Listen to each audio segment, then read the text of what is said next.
أعمالنا من يهده الله فلا مضل له ومن يضلله فلا هادي له وأشهد أن لا إله إلا الله وحده لا شريك له وأشهد أن محمدا عبده ورسوله أما بعد فإن خير الحديث كتاب الله وخير الهدي هدي محمد صلى الله عليه وسلم وشر الأمور محدثاتها فإن كل محدثة بدعة وكل بدعة ضلالة وكل ضلالة في النار.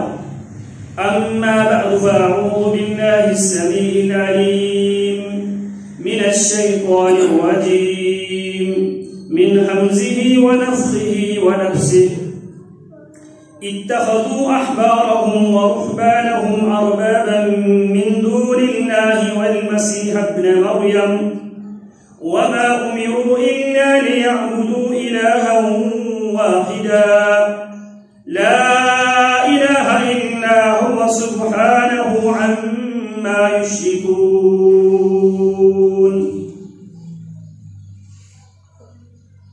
رسول اللہ صلی اللہ علیہ وسلم کے صحابی سیدنا علی بن حاتم رضی اللہ تعالی عنہ بیان کرتے ہیں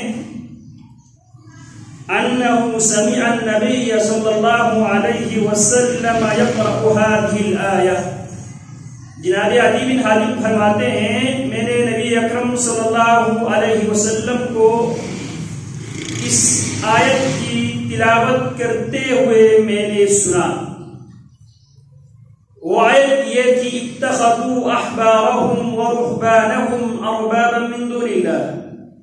اتخذوا ان یہودیوں اور عیسائیوں نے بنا لیا احبارهم ورهبانهم اپنے عالموں کو اپنے زاہدوں کو اپنے عالموں کو اور عیسائیوں نے اپنے پادریوں کو بنا لیا اربابا من دون اللہ اللہ کے علاوہ. یہودیوں نے احبار کو اور عیسائیوں نے رہبان کو رب بنا لیا. من دون اللہ والمسیح ابن مریم اللہ کے علاوہ احبار اور رہبان کو بھی انہوں نے رب بنا لیے اور سیدنا عیسیٰ ابن مریم علیہ وعلی نبینا افضل الصلاۃ والسلام ان کو بھی عیسائیوں نے معبود بنا لیا.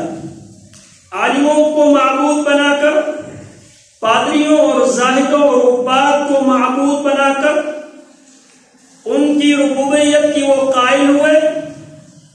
ان کو رب بنا کر ان کی پرستش ان کی عبادت انہوں نے شروع کر دی اور سیدنا عیسیٰ ابن مریم کو بھی اللہ کے مقابلے میں الہ بنا لیا رب بنا لیا.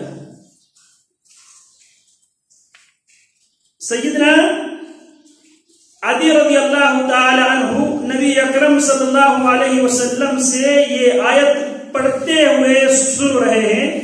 رسول اللہ تلاوت فرما رہے ہیں اتخذوا احبارهم ورهبانهم اربابا من دون اللہ.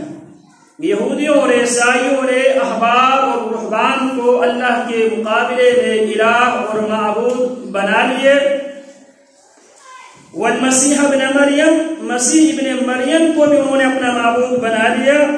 وما امروا الا ليعبدوا الها واحدا جبکہ یہودیوں کو بھی یہ حکم دیا گیا تھا عیسائیوں کو بھی یہ حکم دیا گیا تھا.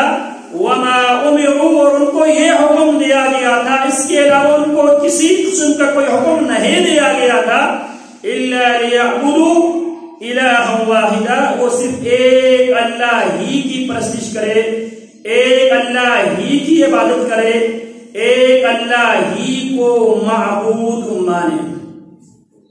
لا الہ الا ہو اس اللہ کے علاوہ حقیقی معنوں میں کوئی معبود برحق ہے ہی نہیں ہے. کیوں؟ سبحانہ وہ اللہ تمام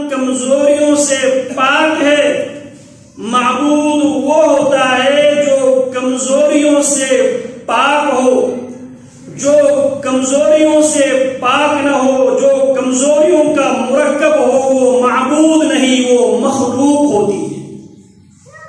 جو کمزور ہوتا ہے وہ مخلوق، اور جو پاورفل ہوتا ہے، کمزوریوں سے پاک ہوتا ہے، وہ معبود ہوتا ہے۔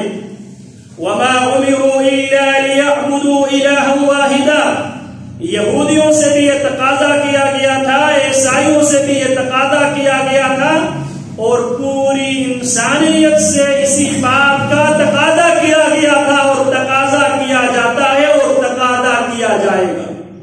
وَلَقَدْ بَعَثْنَا فِي كُلِّ أُمَّةٍ رَسُولًا أَنِ اعْبُدُوا اللَّهَ وَاجْتَنِبُوا الطَّاغُوتَ، ہم نے ہر امت میں، ہر علاقے میں، ہر بر اعظم میں، ہر جزیرے میں رسول بھیجے، یہ پیغام دے کر، یہ واضح کلیئر دعوت دے کر، ان اعبدوا اللہ، ایک اللہ ہی کی عبادت کرو، ایک اللہ ہی کو معبود برحق مان لو، واجتنبوا الطاغوت، طاغوت کی پرستش سے، طاغوت کی عبادت سے، طاغوت کی پجاری سے بچو، طاغوت کی پوجا پاٹ مت کرو۔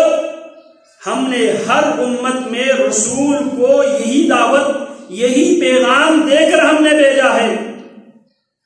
مفسر قرآن عبداللہ بن عباس فرماتے ہیں الا لیوحدوا اللہ، سب کو اس بات کی دعوت دینے کے لیے ہم نے رسولوں کو ہر امت کی طرف یہ دعوت دینے کے لیے ہم نے روانہ کیا، ایک اللہ کی وحدانیت کی دعوت عام کیا جائے۔ جناب علی فرماتے ہیں جب رسول اللہ صلی اللہ علیہ وسلم اس آیت کی تلاوت فرما رہے تھے، اتخذوا احبارهم ورهبانهم اربابا من دون الله والمسيح ابن مريم وما امروا الا ليعبدوا الها واحدا، ان سے ایک ہی تقاضا کیا گیا تھا، اللہ واحد کی عبادت کیا کرو۔ کیوں؟ سبحانہ، وہ اللہ تمام کمزوریوں سے پاک ہے۔ جو بعد میں پیدا ہوا وہ کمزور تھا، جو ماں کا محتاج تھا، جو والدین کا محتاج رہا، جو مرنے کے بعد اپنے پیروکاروں کا محتاج رہا، رشتہ داروں کا محتاج رہا، قبر بنانے والوں کا محتاج رہا، وہ معبود نہیں ہو سکتا۔ سبحانہ، اللہ معبود اس لیے ہے کیونکہ اللہ کمزوریوں سے پاک ہے، اللہ الصمد ہے، اللہ کو کسی کی ضرورت نہیں ہے، اللہ محتاجی سے پاک ہے۔ وَتَعَالَى عَمَّا يُشْرِكُونَ، وَتَعَالَى، وہ اللہ بہت بلند ہے، ذات کے اعتبار سے بھی، صفات کے اعتبار سے بھی، علم کے اعتبار سے بھی، قدرت و طاقت کے اعتبار سے بھی وہ اللہ بہت بلند ہے۔ عما یشرکون، جو شریک یہ بناتے ہیں اللہ کے۔ سیدنا عدی بن حاتم رضی اللہ تعالی عنہ یہ سن کر حیران ہوئے، نبی علیہ الصلوۃ والسلام کی طرف متوجہ ہوئے، فقلت له انا لسنا نعبدهم، پیارے پیغمبر اس آیت کی تلاوت کر رہے تھے، اتخذوا احبارهم ورهبانهم اربابا من دون الله والمسيح ابن مريم وما امروا الا ليعبدوا الها واحدا سبحانه عما يشركون۔ جناب علی جسارت کرتے ہیں، ہمت کرتے ہیں، اور رسول اللہ صلی اللہ علیہ وسلم سے سوال کرتے ہیں۔ آج سوال کرنے کو گستاخی سے تعبیر کر کے لوگوں کو خاموش کیا جاتا ہے، جبکہ اللہ کا حکم کیا ہے؟ فاسألوا اہل الذکر ان کنتم لا تعلمون، اہل ذکر سے ادب اور احترام کے دائرے میں رہتے ہوئے ان سے سوال کیا کرو۔ بالبینات والزبر، اہل ذکر پابند ہیں، بات کرے دلائل کی روشنی میں، جواب دے دلیل کی روشنی میں، کیونکہ جو بھی زندہ رہے دلیل کی بنیاد پہ زندہ رہے، ہلاک ہو دلیل کی بنیاد پر ہلاک ہو۔ تو جناب علی رضی اللہ تعالیٰ عنہ فرماتے ہیں یہ آیت سن کر میں نے نبی علیہ الصلوۃ والسلام سے سوال کیا، میں نے سوال یہ اٹھایا، انا لسنا نعبدهم، اللہ کے بھی اللہ رب العالمین کا دعویٰ یہ ہے اتخذوا احبارهم ورهبانهم اربابا من دون اللہ والمسیح ابن مریم. یہ اللہ کا دعویٰ ہے قرآن مجید میں، کلام اللہ میں، کتاب اللہ میں اللہ کا دعویٰ یہ ہے یہودیوں نے عیسائیوں نے احبار و رہبان کو اللہ کے مقابلے میں الہ بنا کر ان کی پوجا پاٹ شروع کر دی، جبکہ میں عیسائیت سے ہو کر آیا ہوں. میں اسلام قبول کرنے سے پہلے میں عیسائی بنا تھا، میں عیسائی رہا ہوں. لسنا نعبدهم. اللہ کے حبیب ہم ان کی عبادت نہیں کیا کرتے تھے، ہم ان کی پوجا پاٹ نہیں کیا کرتے تھے، ہم ان کے آگے سجدہ ریز نہیں ہوا کرتے تھے، ہم ان کو خالق و مالک مشکل کشا حاجت روا نہیں مانا کرتے تھے. جبکہ اللہ کا دعویٰ یہ ہے اتخذوا احبارهم ورهبانهم اربابا من دون اللہ. رسول اللہ صلی اللہ علیہ وسلم فرماتے ہیں قال الیس یحرمون ما احل اللہ. پیارے پیغمبر جناب عدی کو جواب دیتے ہوئے عدی کے سوال پہ اللہ کے نبی سوال اٹھاتے ہیں عدی کو سمجھانے کے لیے. اللہ کے نبی علیہ السلام جناب عدی کی جو کوشچن ہے اس پہ کاؤنٹر کرتے ہیں، سوال پہ سوال یہ اٹھاتے ہیں الستم الیسوا یحرمون ما احل اللہ. علی مجھے اتنا بتا دو، کیا جو احبار اور رہبان اللہ کے حرام کردہ چیزوں کو، اللہ کے حرام کردہ کاموں کو وہ حلال نہیں مانتے تھے، وہ حلال نہیں کرتے تھے؟ الیسوا یحرمون ما احل اللہ. کیا وہ اللہ کے حرام کردہ امور کو حلال نہیں کرتے تھے، حلال نہیں سمجھتے تھے؟ فتحرمونہ. تم بھی اپنے عالموں کی باتوں کو مانتے ہوئے، ان کی باتوں پہ آنکھیں بند کرتے ہوئے تم بھی اللہ کے حلال کردہ کاموں کو حرام اور حرام کردہ کاموں کو تم حلال نہیں سمجھتے تھے. جس طرح ہمارے ہاں مشہور ہے، اگر کوئی عورت مر جائے تو کیا بتایا گیا ہے؟ اس کے خاوند کے لیے اب وہ عورت نامحرم بن چکی ہے، لہذا وہ اس عورت کو نہ دیکھ سکتا ہے نہ اس کے قریب آ سکتا ہے. یہ ایک مولویوں نے ایک بات عام کر دی اور ہم اسی کو حق سمجھتے ہوئے نہ اس بیچارے کو اپنی بیوی کے قریب جانے دیتا ہے. اگر وہ نامحرم ہو چکی ہے تو اللہ نے اس خاوند کو اس بیوی کی وفات کے بعد اس عورت کی متروکہ چیزوں میں جو چیزیں وہ چھوڑ کر گئی ہے اس میں اللہ نے وراثت کا حصہ کیوں رکھا؟ اللہ فرماتے ہیں جو اہل ایمان ہیں، ایمان کی بنیاد پر جو رشتے ہیں عقد نکاح کی صورت میں ہو، یہ رشتے قیامت تک قائم و دائم رہے گا. الحقنا بہم. ہم ان کے ساتھ ان کی اولاد کو ان کی ذریت کو ہم ملا دیں گے. ہمیں کیا پٹی پڑھایا گیا ہے مولویوں نے؟ اب یہ عورت، اس عورت کے لیے یہ بندہ نامحرم بن چکا ہے، لہذا نہ یہ دیکھ سکتا ہے، نہ چھو سکتا ہے، نہ اس کی چارپائی اٹھا سکتا ہے، نہ اس کو قبر میں اتار سکتا ہے. جبکہ رسول اللہ صلی اللہ علیہ وسلم سیدہ عائشہ رضی اللہ تعالی عنہ سے کیا فرماتے ہیں؟ عائشہ اگر میری زندگی میں اگر تجھ پر موت آتی ہے لغسلتکی وکفنتکی وصلیت علیک. عائشہ میں اپنے ہاتھوں سے تمہیں غسل دوں گا، عائشہ میں اپنے ہاتھوں سے تمہیں کفن پہناؤں گا، عائشہ میں تجھ پر نماز بھی میں خود پڑھاؤں گا اور دفن بھی خود کروں گا. اور سیدہ کیا فرماتی ہے؟ ہم ازواج مطہرات کو اگر اس بات کی پہلے یاد آ جاتی تو رسول اللہ صلی اللہ علیہ وسلم کو آپ کے ازواج مطہرات ہی غسل دیتی، اور سیدنا ابو بکر رضی اللہ تعالی عنہ کو ان کی بیوی سیدہ اسماء بنت امیس رضی اللہ تعالی عنہا غسل دیتی ہے، اور سیدہ فاطمہ رضی اللہ تعالی عنہا کو سیدنا علی رضی اللہ تعالی عنہ ہی غسل دیتے. تو بعد میں یہ کر رہا تھا اتخذوا احبارهم ورهبانهم اربابا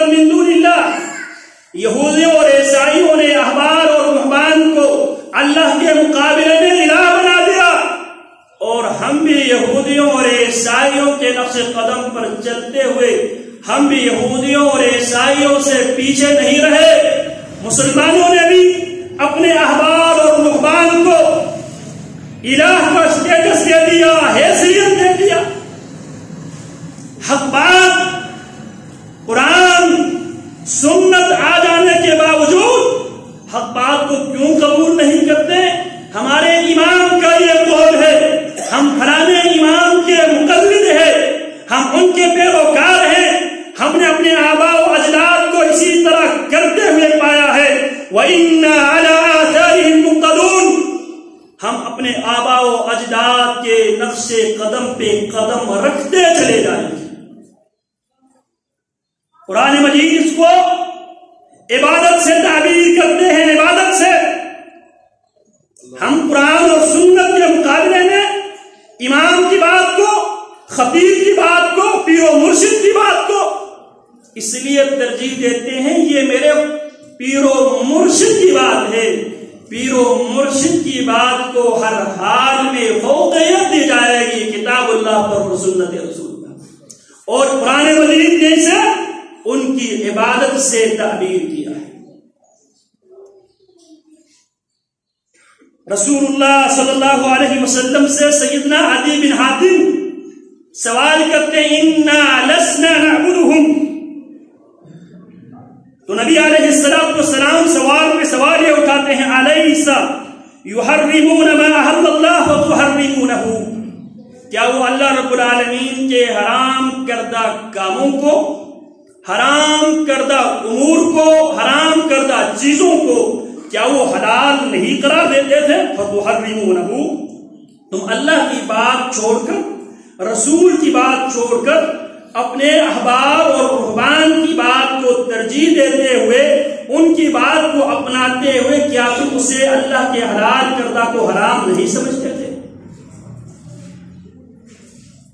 وَيُحِلُّونَ مَا حَرَّمَ اللَّهُ فَتُحِلُّونَهُ, اور وہ اللہ رب العالمین کے حرام کردہ کاموں کو حلال قرار کرتے تھے, کیا تم ان کی باتوں میں آ کے اللہ کے حرام کردہ کاموں کو حلال نہیں سمجھتے تھے؟ فَقُلْتُ بَلَا, جناب علی فرمانے لگے اللہ کے حبیب ہاں یہ غلطی تو ہم کرتے تھے, یہ غلطی ہم کرتے تھے. جو ہمارے علماء, جو ہمارے مشائخ, جو ہمارے پیر, جو ہمارے مرشد جو بات کرتے تھے, ہم ان کی باتوں میں آ کر اللہ کے حلال کردہ کاموں کو حرام اور حرام کردہ کاموں کو ہم حلال سمجھتے تھے. رسول اللہ صلی اللہ علیہ وسلم کیا فرماتے ہیں؟ قال فتلك عبادتهم, پیارے پیغمبر فرماتے ہیں یہی ان کی عبادت ہے, یہی ان کی عبادت ہے. اور عبادت کا یہ جو طریقہ کار تمام مکاتب فکر میں پائے جاتے ہیں, کہیں پہ تقلید کے نام پہ اور کہیں پہ جماعت پرستی کے نام پہ. اللہ کا حکم کچھ اور ہوتا ہے اور تنظیم کا, اس جماعت کا تقاضا کچھ اور ہوتا ہے. وہ اللہ کے حکم کو روکتے چلے جاتے ہیں, لیکن جماعت کی جو پالیسی ہے اس کو چھوڑنے کے لیے تیار نہیں ہوتے. اگر مخالف جماعت کی مسجد ہو, مخالف جماعت کی مسجد ہو, امیر ان کو روکتے ہیں آپ نے اس مسجد میں نہیں جانا, وہ امیر کے حکم کو مانتے ہوئے اس مسجد میں نہیں جاتے. یہ اس امیر کی عبادت ہے. قرآن مجید میں اللہ فرماتے ہیں وَمَنْ أَظْلَمُ مِمَّنْ مَنَعَ مَسَاجِدَ اللَّهِ, اس سے بڑا ظالم کون ہو سکتا ہے جو لوگوں کو اللہ کی مسجدوں میں جانے سے روکے. بڑی بڑی مذہبی جماعتیں جو توحید اور سنت کے نام لیتے ہیں, اپنے مسلک کے مساجد میں لوگوں کو جانے سے جماعت روکتی ہے, اور وہ ظالم کتاب و سنت کے نام پہ ان کی بات مانتے ہوئے ان مساجد میں جانے کے لیے تیار نہیں ہوتے. اور مساجد والے جو مسجد والے دعوت دیتے ہیں وہ ان کو دین کی بنیاد پر، دین اور عقیدہ کی رشتے کی بنیاد پر ان کو دعوت دیتے ہیں۔ اور اللہ کا حکم کیا ہے؟ وَإِنِ اسْتَنصَرُوكُمْ فِي الدِّينِ فَعَلَيْكُمُ النَّصْرُ۔ اگر دین کے عنوان سے، دین کے ٹائٹل سے اور دین کے رشتے کی بنیاد پر اگر کوئی آپ سے مدد مانگے تو اس کی مدد کرنا آپ پر فرض اور واجب ہے۔ اللہ کیا فرماتے ہیں؟ وَإِنِ اسْتَنصَرُوكُمْ فِي الدِّينِ فَعَلَيْكُمُ النَّصْرُ۔ اگر وہ دین کے ٹائٹل کی بنیاد پہ آپ سے اگر یہ کہے دینی پروگرام ہو رہا ہے، اس پروگرام میں آپ کی شرکت ضروری ہے، تو وہ اس لیے نہیں آتے، یہ ہماری جماعت کی زیر انتظام اور زیر اہتمام یہ پروگرام نہیں ہو رہا، لہذا اس لیے ہم اپنے امیر صاحب کے ان کی بات کی ہم پابند ہے، اللہ کی ہم پابند نہیں ہے، رسول کی ہم پابند نہیں ہے۔ یہ شرک کا یہ مظاہر تمام جماعتوں میں پائے جاتے ہیں۔ الامان والحفیظ ومن اظلم ممن منع مساجد اللہ۔ اس آدمی سے بڑا ظالم کون ہو سکتا ہے جو لوگوں کو اللہ کی مسجدوں میں جانے سے ہو۔ اگر کوئی آدمی مسجد میں آنے لگ جائے، لوگ طرح طرح کی منفی پروپیگنڈے کرتے ہیں، یہ لوگ وضو کے بغیر نماز پڑھتے ہیں، یہ لوگ اولیاء اللہ کے گستاخ ہیں، یہ لوگ صلاۃ و سلام کے قائل نہیں ہے، منکر ہے، اور طرح طرح کی منفی پروپیگنڈا کرتے ہیں اور لوگوں کو روکتے ہیں ان کے قریب نہ جانا، ان کی مساجد میں نہ جانا، ان سے بحث و مباحثہ نہ کرنا، آپ گمراہ ہو جاؤ گے۔ یہ پرانا ہتھکنڈا ہے، یہ آج کا کوئی نیا فارمولہ نہیں ہے۔ یہ مشرکین مکہ کے لوگوں نے رسول اللہ صلی اللہ علیہ وسلم اور آپ کے پیروکاروں کے بارے میں یہ پروپیگنڈا 1400 سال پہلے کر چکے ہیں، اور آج بھی بہت سے نام نہاد مسلمان اس پروپیگنڈے کے شکار بھی ہوتے ہیں، اور بہت سے نام و نہاد مذہبی اسکالرز لوگوں کو اس پروپیگنڈے کے ذریعے لوگوں کو حق بات سے، کتاب اللہ سے، سنت رسول اللہ سے یہ کہہ کر روکتے ہیں اگر ان کے پاس جانے کی صورت میں، اس مسجد میں جانے کی صورت میں اور قرآن مجید خود سمجھنے کی صورت میں تم گمراہ ہو جاؤ گے، یہ پٹی بڑھایا جاتا ہے۔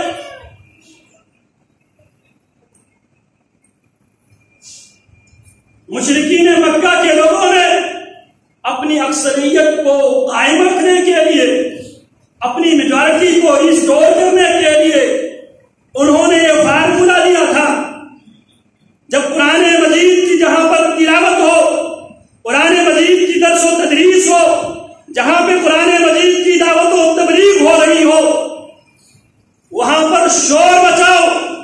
وقال الذين كفروا لا تسمعوا لهذا القرآن والغوا فيه لعلكم تغلبون۔ لا تسمعوا لهذا القرآن، جہاں سے خالص کتاب و سنت کی دعوت دی جا رہی ہو اس کو سننا نہیں ہے۔ لا تسمعوا لهذا القرآن، نہ اس قرآن کو خود سننا ہے، والغوا فيه، اور اس کے بارے میں طرح طرح کے پروپیگنڈے کر کے، شور مچا کر اور حقائق سے ہٹ کر، ان کی کردار کشی کر کے، والغوا فيه، اس دعوت اس تحریک کے بارے میں شور کرو، اس کے بارے میں منفی پروپیگنڈے عام کرو، ان کے بارے میں الزامات اور اتہامات کے بچھاڑ کر دو، تاکہ لوگ ان الزامات کو سن کر، ان الزام تراشیوں کو سن کر لوگ ان کے قریب نہ جائیں۔ لعلکم تغلبون، اگر تم اپنی اکثریت کو برقرار رکھنا چاہتے ہو، اپنی میجورٹی کو اگر تم محفوظ رکھنا چاہتے ہو، میجورٹی کو، اکثریت کو بچانے کا ایک ہی راستہ ہے، خود نہ اس دعوت کو سننا ہے نہ کسی اور کو سننے دینا ہے۔ اب یہ کہہ کر لوگوں کو مسجدوں سے روکو اور یاد رکھو مسجد وہ ہوتی ہے جہاں پہ صرف ایک اللہ کی عبادت اور پرستش ہوتی ہے. وَأَنَّ الْمَسَاجِدَ لِلَّهِ فَلَا تَدْعُوا مَعَ اللَّهِ أَحَدًا. مسجدیں صرف اللہ کے لیے ہے. مسجد میں صرف اللہ کی عبادت ہوگی. مسجد میں صرف اللہ ہی سے پکارا جائے گا, اللہ ہی سے درخواست کی جائے گی. اللہ کے علاوہ کسی اور کی پرستش نہیں ہوگی. مسجد وہ ہوگی جہاں پہ صرف ایک اللہ کی عبادت ہوتی ہو, جہاں پہ اللہ کے ساتھ غیر اللہ کی عبادت ہوتی ہو, غیر اللہ کو اللہ کی اسٹیٹس اور حیثیت دیا جاتا ہو, وہ مسجد نہیں ہو سکتی. مسجد مرکز توحید ہوتی ہے. مسجد مرکز توحید ہوتی ہے. مسجد ومن اظلم ممن منع مساجد اللہ. اس آدمی سے بڑا ظالم کون ہو سکتا ہے جو لوگوں کو مسجدوں سے روکے, منفی پروپیگنڈا کر کے, جھوٹ بول کے, اتہامات کر کے لوگوں کو مسجدوں میں آنے نہیں دیتے, طرح طرح کی الزامات لگا, اور لوگ ان مولویوں کی بات کو حرف آخر سمجھتے ہوئے ان کی باتوں میں آ کر مسجدوں میں نہیں آتے. تو ان لوگوں نے کیا کر دیا, مولویوں کو اللہ کی حیثیت دی اس آیت کی روشنی میں. اتخذوا احبارهم ورهبانهم اربابا من دون اللہ. یہودی اور عیسائی بھی مولویوں کو سامنے رکھ کر ان کے آگے سجدے تو نہیں ہوا کرتے تھے, ان کے لیے نماز نہیں پڑھا کرتے تھے, لیکن وہ مولویوں کی بات کو حرف آخر تسلیم کرتے تھے. اس کو قرآن مجید نے عبادت سے تعبیر کیا. اسی لیے یہ بات جناب علی رضی اللہ تعالی عنہ کو پہلی فرصت میں سمجھ نہیں آئی جب رسول اللہ صلی اللہ علیہ وسلم نے ان کے سامنے یہ بات کھول کر رکھ دی. جناب علی بن حاتم رضی اللہ تعالی عنہ کی گدی میں بات بیٹھ جاتی. اللہ اکبر کبیرہ. اور اگر مولویوں کی بات کو, احبار و رہبان کی بات کو اللہ کی بات کے مقابلے میں لاتے ہوئے اگر ان کی بات کو ماننے کی صورت میں قرآن مجید نے اس انسان کو مشرک کہا ہے. کیا کہا ہے؟ مشرک کہا ہے. وَإِنَّ الشَّيَاطِينَ لَيُوحُونَ إِلَىٰ أَوْلِيَائِهِمْ لِيُجَادِلُوكُمْ وَإِنْ أَطَعْتُمُوهُمْ إِنَّكُمْ لَمُشْرِكُونَ. وَإِنَّ الشَّيَاطِينَ لَيُوحُونَ إِلَىٰ أَوْلِيَائِهِمْ. جو شیطان ہے, یہاں پہ شیطان سے مراد شیاطین الانس بھی ہے اور شیاطین الجن بھی ہے. قرآن مجید میں لفظ شیطان کا اطلاق انسانوں پر بھی کیا ہے, وہ جنوں پر بھی کیا ہے. شیاطین الانس والجن یوحی بعضهم الى بعض زخرف القول غرورا. انسانوں کے شیطان جنوں کی شیطان کو وحی کرتا ہے, بات کو مزین کر کے خوبصورت کر کے پیش کرتا ہے, اور لوگ ان شیطانوں کی بات کو مان لیتے. وَإِنَّ الشَّيَاطِينَ لَيُوحُونَ إِلَىٰ أَوْلِيَائِهِمْ. اللہ فرماتے ہیں شیاطین اپنے دوستوں کی طرف اس بات کی وحی کرتے ہیں, اس بات کی پرچار وہ کرتے ہیں, اس بات کی دعوت دیتے ہیں, اس بات کے لوگوں کو قائل کرتے ہیں. اللہ فرماتے ہیں لِيُجَادِلُوكُمْ. وہ ذہن سازی اس لیے کرتے ہیں تاکہ وہ تم سے لڑے, تم سے مجادلہ کرے, تم سے حجت بازی کرے. جہاں تم توحید کی دعوت دو گے, جہاں تم سنت کی دعوت دو گے, وہاں پہ شیاطین الانس کو ذہنی طور پر تیار کرتے ہیں تاکہ وہ تم سے لڑ پڑے. اللہ فرماتے ہیں وَإِنْ أَطَعْتُمُوهُمْ. اگر تم ان شیاطین کی بات ماننے کی صورت میں یاد رکھو, اپنا خیر بنا لو, تمہارا انجام کیا ہونے والا. وَإِنْ أَطَعْتُمُوهُمْ إِنَّكُمْ لَمُشْرِكُونَ. اگر تم ان کی بات کتاب اللہ اور سنت رسول اللہ کے مقابلے میں ان کی بات ماننے کی صورت میں تم ایمان کی نعمت سے محروم ہو جاؤ گے, اور تم ایمان کے دائرے سے نکل کر مشرکین کے دائرے میں داخل ہو جاؤ. اسے اطاعت یہ کیا ہے؟ اطاعت میں شرک ہے، شرک فی الاطاعت ہے، اطاعت میں شرک۔ اطاعت صرف اللہ کی اور اللہ کے رسول کی، اطیعوا اللہ و اطیعوا الرسول، اللہ کی اطاعت کرو اور رسول اللہ صلی اللہ علیہ وسلم کی اطاعت کرو۔ تو ہماری جو گفتگو جاری وہ ساری تھی سورہ الانعام کی 10 جو وصیتیں ہیں، ان 10 وصیتوں کے حوالے سے ہماری گفتگو جاری وہ ساری تھی۔ اللہ رب العالمین نے آغاز میں ہی بیان کیا تھا، قل تعالوا اتلوا ما حرم ربکم علیکم، میرے پیغمبر آپ لوگوں سے کہہ دو آؤ میں تم پر پڑھ کر سناتا ہوں تمہارے رب نے تم پر کون کون سی باتیں، کون کون سی چیزیں اور کون کون سے کام تمہارے رب نے تم پر حرام کرا۔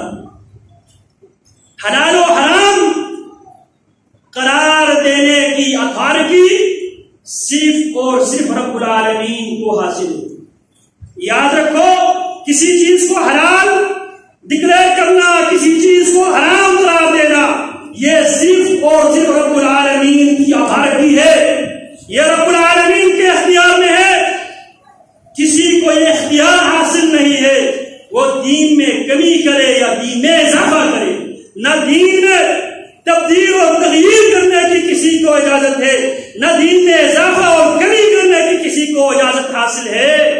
اگر کوئی کرے گا تو وہ جس کی بات مانتے ہوئے، جس کی باتوں میں آ کر دین میں کمی کرتا ہے، وہ بھی دائرہ اسلام سے نکل جاتا ہے اور مشرکین کے دائرے میں داخل ہوتا ہے، اور جو اضافہ کرتا ہے وہ بھی مجرم ہے۔ اسی لیے رسول اللہ صلی اللہ علیہ وسلم ہر جمعے میں وَشَرَّ الْأُمُورِ مُحْدَثَاتُهَا، تو حلال و حرام کی اختیار جس کو حاصل ہے صرف اللہ کو حاصل ہے۔ اسی لیے رسول اللہ صلی اللہ علیہ وسلم بھی ان معاملات میں، جن معاملات میں پیارے پیغمبر علیہ السلام کے پاس آسمانی رہنمائی نہیں ہوتی، پیارے پیغمبر علیہ السلام انتظار کیا کرتے تھے، پیارے پیغمبر انتظار کیا کرتے تھے۔ مشرکین مکہ کے لوگ مدینہ منورہ میں آئے اور مدینہ میں آباد یہودیوں سے وہ مطالبہ کرتے ہیں، آپ اہل کتاب ہیں، آپ کتاب والے ہیں، آپ کتاب کی روشنی میں کچھ سوالات ہمیں دیجیے، ہم ان سوالات کو محمد کے سامنے رکھ کر ہم محمد صلی اللہ علیہ وسلم کو لاجواب کرنا چاہتے ہیں۔ محمد الرسول اللہ صلی اللہ علیہ وسلم نے توحید کی دعوت پیش کر کے، وحدانیت کی دعوت پیش کر کے، ہمارے 300 سال بتوں کے انکار کر کے ہمارے ناک میں دم کر رکھے ہیں، ہم محمد کو لاجواب کرنا چاہتے ہیں، لہذا ہمیں کچھ ایسے سوالات آپ سکھائیے، ان سوالات کو ہم محمد کے سامنے رکھتے ہوئے ہم محمد کو لاجواب بھی کرنا چاہتے ہیں، اور اپنے بچے بچے جو لوگ ہیں ان کو اپنے آباء و اجداد کے دین پر قائم رکھنا بھی چاہتے ہیں، لہذا کچھ سوالات آپ ہمیں دے دیں، ان سوالات کو ہم محمد کے سامنے رکھیں گے، محمد لاجواب ہوں گے۔ محمد کے لاجواب ہوتے دیکھ کر ہمارے جو لوگ ابھی پر تول رہے ہیں محمد کی تحریک میں شامل ہونے کے لیے، وہ اس تحریک میں جانے سے باز آ جائیں گے۔ مشرکین مکہ کے لوگوں کو یہودیوں نے 3 سوالات دی، 3 سوالات۔ آپ محمد سے روح کے بارے میں پوچھئے، آپ محمد سے ان چند نوجوانوں کے بارے میں پوچھئے جو اپنے دین بچانے کے لیے، عقیدہ بچانے کے لیے نکلے تھے، ان کے ایک عجیب قصہ ہے، محمد سے آپ پوچھ لیں۔ اسی طرح ایک آدمی نے مشرق اور مغرب کا سفر کیا ہے، مشرق و مغرب میں اس کی حکمرانی قائم تھی، اس آدمی کے بارے میں آپ محمد سے سوال کیے۔ رسول اللہ صلی اللہ علیہ وسلم انہیں کیا فرماتے ہیں؟ میں تمہیں کل جواب دوں گا۔ پیارے پیغمبر علیہ السلام کے پاس جواب موجود نہیں تھے، آپ علیہ السلام نے یہ سمجھا کہ جناب جبریل آئیں گے، میں جبریل کے سامنے سوالات رکھوں گا، جبریل مجھے اللہ سے سوالات کے جوابات لے کر دیں گے، کل میں جواب دوں گا۔ یہ کرتے کرتے 15 دن ہو گئے، جوابات نہیں ملے۔ مشرکین مکہ کے لوگ پیارے پیغمبر علیہ السلام کے استہزاء کرنے لگے. 15 دنوں بعد وحی آتی ہے, وحی وَلَا تَقُولَنَّ لِشَيْءٍ إِنِّي فَاعِلٌ ذَلِكَ غَدًا إِلَّا أَن يَشَاءَ اللَّهُ. میرے پیغمبر یاد رکھنا, جب بھی کوئی کام اگر آپ نے کرنا ہو تو آپ یہ نہ کہا کرے میں کل کروں گا, بلکہ یہ کہا کرے انی فاعل ذلک غدا ان یشاء اللہ, انشاءاللہ. آپ یہ کہا کرے اگر اللہ نے چاہا تو میں یہ کام کر کروں. ولا تقولن لشیء انی فاعل ذلک غدا الا ان یشاء اللہ. آپ یہ کہا کرے اگر اللہ نے چاہا تو میں کل جواب دوں. پھر اللہ رب العالمین نے 15 دنوں بعد وحی آتی ہے. ایک سوال کا جواب سورت بنی اسرائیل میں وَيَسْأَلُونَكَ عَنِ الرُّوحِ قُلِ الرُّوحُ مِنْ أَمْرِ رَبِّي, وہ آپ سے روح کے بارے میں سوال کرتے ہیں, آپ ان کو یہ جواب دے. اسی طرح وہ آپ سے اصحاب کہف کے بارے میں سوال کرتے ہیں, آپ ان کو جواب دے إِنَّهُمْ فِتْيَةٌ آمَنُوا بِرَبِّهِمْ وَزِدْنَاهُمْ هُدًى. وہ کچھ نوجوان تھے جو ایک اللہ کی الوہیت, ایک اللہ کی ربوبیت, ایک اللہ کی اسماء و صفات پہ ایمان لائے. وَزِدْنَاهُمْ هُدًى, اس ایمان کی برکت سے ہم نے ان کی ہدایت میں مزید اضافہ کیا. وَيَسْأَلُونَكَ عَنْ ذِي الْقَرْنَيْنِ, وہ آپ سے ذی القرنین کے بارے میں سوال کرتے ہیں, آپ ان سے کہیں کہ میں تمہیں ذی القرنین کے بارے میں تمہیں بتلا دوں. وہ آپ سے وَيَسْأَلُونَكَ عَنِ الْمَحِيضِ, وہ آپ سے حیض کے بارے میں سوال کرتے ہیں, پوچھتے ہیں, تو آپ یہ جواب دیں قُلْ هُوَ أَذًى فَاعْتَزِلُوا النِّسَاءَ, وہ گندگی ہے, عورتوں سے ان ایام میں دور رہا کرو. وَيَسْأَلُونَكَ عَنِ الْأَنْفَالِ, وہ آپ سے انفال کے بارے میں پوچھتے ہیں, سوال آپ دیں. یہ سوالات کون سکھا رہا ہے رسول اللہ صلی اللہ علیہ وسلم کو؟ رب العالمین. اور پیارے پیغمبر کی سیرت میں ایک اور واقعہ بھی ہے. نبی علیہ السلام نے شہد کو, آپ علیہ السلام بہت شوق سے آپ چاٹا کرتے تھے. کسی عورتوں کی کسی باتوں میں آ کے نبی علیہ السلام نے شہد کو اپنے اوپر حرام قرار دے دیا, کیونکہ وہاں سے زعفران کی بو آتی تھی, اور زعفران کی بو سے پیارے پیغمبر علیہ السلام کراہت کیا کرتے تھے. تو آپ علیہ السلام کو جب یہ بتایا گیا کہ آپ کی منہ سے زعفران کی بو آتی, تو آپ علیہ السلام نے سوچا شاید جو شہد میں سیدہ زینب کے گھر سے چاٹ کر آتا ہوں, شاید وہ شہد کی مکھی, شاید زعفران کی پھول کی رس چوس کر اس نے شہد بنایا, اس وجہ سے میری منہ سے زعفران کی بو آ رہی ہوں.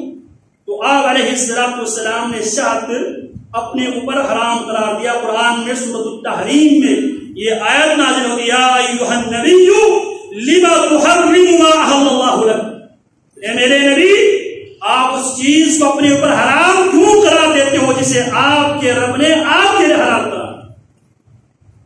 جب نبی کے اختیار میں بھی حرام کو حلال کرنے کی, حلال کو حرام کرنے کی اختیار اگر نبی کے ہاتھوں میں بھی نہیں ہے, تو جو آج اور کل جو پیر اور مرشد بنے ہیں ان کے پاس یہ اختیارات کدھر سے آئے؟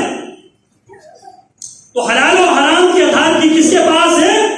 اللہ کے پاس. قل تعالوا, میرے پیغمبر آپ ان لوگوں سے کہ تو آؤ اتلو, میں تم پر پڑھ کر سناتا ہوں, ما حرم ربکم علیکم, تمہارے رب نے تم پر کون کون سی چیزیں تم پر حرام کرا. اور حرام کا آغاز کرتے ہیں, سب سے بڑا حرام اللہ رب العالمین کی ذات میں, اللہ کی صفات میں, اللہ کے اختیارات میں, اللہ کے ساتھ کسی کو پارٹنر, کسی کو شریک بنانا, یہ سب سے بڑا حرام ہے. اللہ تشرکو بہ شیئا, حرام یہ ہے, حرام کی پہلی بنیاد یہ ہے کہ تم اللہ کے ساتھ کسی کو بھی شریک نہ کرو گے. شیئن, کچھ بھی, ذرہ برابر بھی کسی کو اللہ رب العالمین کی نہ ذات میں, نہ اللہ کے اختیارات میں, نہ اللہ رب العالمین کی صفات میں تم کسی کو بھی اللہ کے شریک نہیں بناؤ گے. اور ساتھ ساتھ وہ جو 10 اصول اللہ رب العالمین نے دیے سورہ الانعام میں, قل تعالوا اتلوا ما حرم ربكم عليكم اللہ تشرکوا بہ شیئا وبالوالدین احسانا، اللہ کے ساتھ اس کی ذات اور صفات میں کسی کو شریک بھی مت بناؤ، اور والدین کے ساتھ احسان کرو، اور فحاشی اور بریانی جو ظاہر ہیں جو چھپے ہوئے ان کے قریب تک نہ جاؤ، اور یتیموں کے مال کو ناجائز طریقے سے ہڑپ نہ کرو، اور اپنی اولاد کو تنگ دستی کے ڈر سے ان کو قتل نہ کرو، یا تنگ دستی کی وجہ سے ان کو قتل نہ کرو، ہم تمہیں بھی رزق دیتے ہیں اور انہیں بھی رزق دیتے ہیں۔ پھر یہ بات آگے کرتے کرتے فرمایا وَإِذَا قُلْتُمْ فَاعْدِلُوا، اور جب بھی بات کیا کرو عدل پر مبنی بات کیا کرو۔ یہ زبان کے اصول ہے، وَإِذَا قُلْتُمْ فَاعْدِلُوا، جب بھی بات کیا کرو عدل پر مبنی بات کیا کرو۔ یا ایھا الذین آمنوا اتقوا اللہ وقولوا قولا سدیدا یصلح لکم اعمالکم ویغفر لکم ذنوبکم ومن یطع اللہ ورسولہ فقد فاز فوزا عظیما۔ یا ایھا الذین آمنوا اتقوا اللہ، ایمان کے دعوے دارو اللہ کا ڈر اور خوف رکھو، وقولوا قولا سدیدا، اور جب بھی بات کرنے کی نوبت آئے، جب بھی بات کرنا پڑے، وقولوا قولا سدیدا، قول سدید کہا کرو، صاف ستھری بات کیا کرو، حق اور سچ کہا کرو۔ یصلح لکم اعمالکم، حق اور سچ کہنے کی وجہ سے فوری طور پر آپ کو رد عمل کا سامنا کرنا پڑے گا۔ قول سدید کی علامت یہ ہے، قول سدید وَإِذَا قُلْتُمْ فَاعْدِلُوا، عدل پر مبنی بات کرنے کی وجہ سے وقتی طور پر پریشانی آئے گی، لیکن مکمل پریشانیوں سے، مستقل پریشانی سے آپ کو چھٹکارا نصیب ہو۔ آپ کر کے دیکھ لیں، آپ سچی بات کریں، وقتی طور پر آپ کو رد عمل کا سامنا کرنا پڑے گا، وقتی طور پر وہ بندہ آپ سے ناراض ضرور ہوگا، لیکن آپ کو وہ پریشانی چند دنوں کے اندر اندر وہ ختم ہو جائے گی۔ اگر آپ اس کو جھوٹ بول کر آپ اس کو ڈرانا چاہے، جب اس سے ملاقات ہوگی آپ اندر سے دیمک کی طرح آپ کو جھوٹ آپ کو ختم کر رہے ہوں گے، کہیں اس کو میں نے فلانا موقع پہ یہ بات اس طرح میں نے بیان کیا تھا، کہیں حقیقت اس کی سامنے نہ آئے، اگر سامنے حقیقت کھل کر آ جائے تو میرا کیا بنے۔ وقولوا قولا سدیدا، قول سدید کہا کرو، یصلح لکم اعمالکم، سچی بات کی برکت سے اللہ رب العالمین جو بگاڑ پیدا ہوا ہے، جو خرابی آئی ہے، اللہ اس خرابی کو درست کر دے۔ ویغفر لکم ذنوبکم، اللہ تم سے جو غلطی ہوئی اللہ اس غلطی کو معاف فرما دے۔